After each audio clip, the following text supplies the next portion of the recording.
নমস্কার, আমি শ্রাবণী। রোজকার মতো আজও আমি এসে গেছি তোমাদের গল্প শোনাতে। আজকে আমি তোমাদের গোবর গণেশ নামে একটি ছোট গল্প শোনাবার চেষ্টা করব। তো বন্ধুরা, তোমাদের জানাই যে আমি একজন শারীরিক প্রতিবন্ধী। নিজের প্রতিবন্ধকতাকে ভুলে নিজের একটা পরিচয় তৈরি করার লক্ষ্যেই তোমাদের এই গল্প শোনানোর কাজটা শুরু করেছি। এই কাজে আমি তখনই সফল হব যখন তোমরা আমাকে সাপোর্ট করবে। তাই আমি তোমাদের রিকোয়েস্ট করছি, প্লিজ তোমরা আমার বলা গল্পগুলো স্কিপ না করে পুরোটা শোনো। আমার চ্যানেলটা সাবস্ক্রাইব করো, ভালো লাগলে লাইক করো, কমেন্ট করো ও একটু শেয়ার করে দাও। আর এখনও অবধি যেসব বন্ধুরা আমার চ্যানেলটা সাবস্ক্রাইব করেছো তাদেরকে অনেক অনেক ধন্যবাদ জানালাম।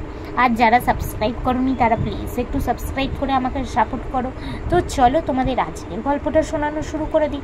গোবর গণেশ। ভগবান ডিউসের মানুষ গড়া সয়ে গেল। হারমিসকে ডিউস বললেন, এদের মগজে কিছু বুদ্ধি ঢোকাবার ব্যবস্থা করো।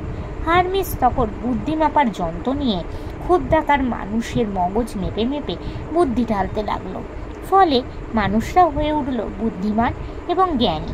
ঢালতে ঢালতে পাত্রটা যখন একেবারে শূন্য হয়ে গেল, তখন বিশালাকার কয়েকজন এখনো বাকি আছে।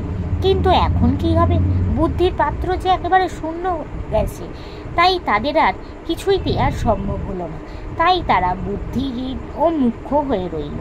দৈত্যরা তাই হলো গোবর গণেশ। চেহারা বিশাল হলেই যে বুদ্ধি বেশি হবে, এ ধারণা মানুষের একেবারেই ভুল। এই গল্পটি থেকে আমরা এই উপদেশটি পেতে পারি। নমস্কার। তো বন্ধুরা, আজকের গল্পটা এখানে শেষ হল। তোমাদের যদি ভালো লাগে প্লিজ লাইক করো, আমার চ্যানেলটা সাবস্ক্রাইব করো ও শেয়ার করো। আজকের মতো আমি বিদায় নিচ্ছি। আবার আমি আগামীকাল চেষ্টা করব তোমাদের এরকমই কোনো একটা ছোট গল্প শোনাতে।